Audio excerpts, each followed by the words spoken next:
What did you feel when you were diagnosed? It was a real shock because I didn't really realize that anything was particularly wrong.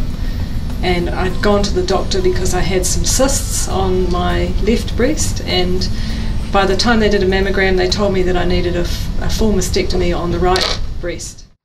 Whenever you hear that word, the C word, it equates to death. Leslie Perea from Venice Beach had dreams of marriage, kids, and a thriving career. But all of that changed last year when she was diagnosed with breast cancer. Your whole life is on pause, and you don't know if you're ever going to see those things.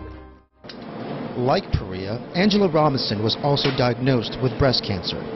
Both women chose to fight the ticking time bomb inside of them with a procedure called hyperthermia. My primary doctor offered the traditional medical treatment, which is to cut, poison, and burn, which is surgery, chemo, and radiation.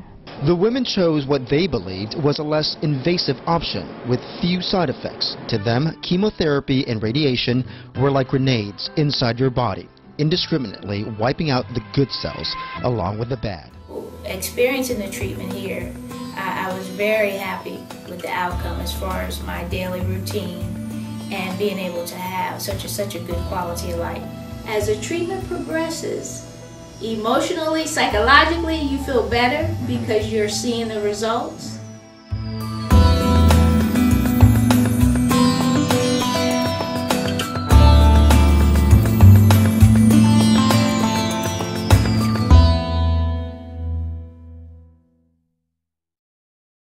Hello Annette, how are you today? I am wonderful. And why do you feel wonderful today? Because I get to go home. I'm cured. Oh my goodness, that's a wonderful news.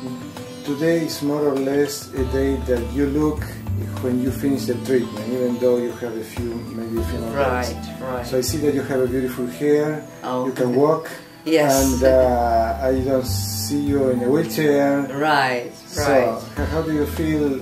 Oh no, I've been fine all through treatment. So I've been driving myself to and from treatment. There's no loss of hair, there's no sickness or nausea. Linda, it was wonderful to see you again after so many months. Yes, it's great seeing you again too, Carlos. But when did you leave the clinic? I left February 13, 2009. So it's about 4 months. Yes, it's been February, here it's July, so it's been about almost 5 months. How do you feel? Personally, I feel great. You know, I could have not felt any better, so things are going.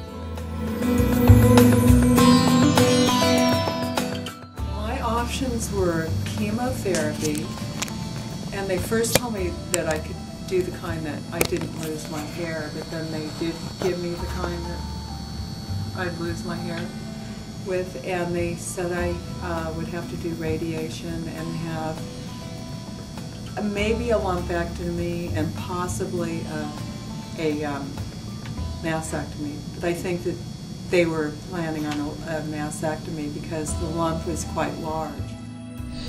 Chemotherapy, surgery, and high-dose radiation, and I didn't want any of those. I didn't want surgery. I knew that it was possible. I knew there were other alternatives. So stage 2 breast cancer out in 3 months, that doesn't happen. You know, that's a great thing.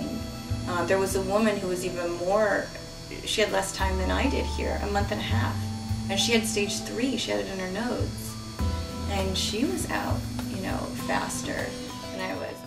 Carla Sweeney was also diagnosed with stage 3 breast cancer, and like Ivy, she chose hyperthermia as part of her treatment.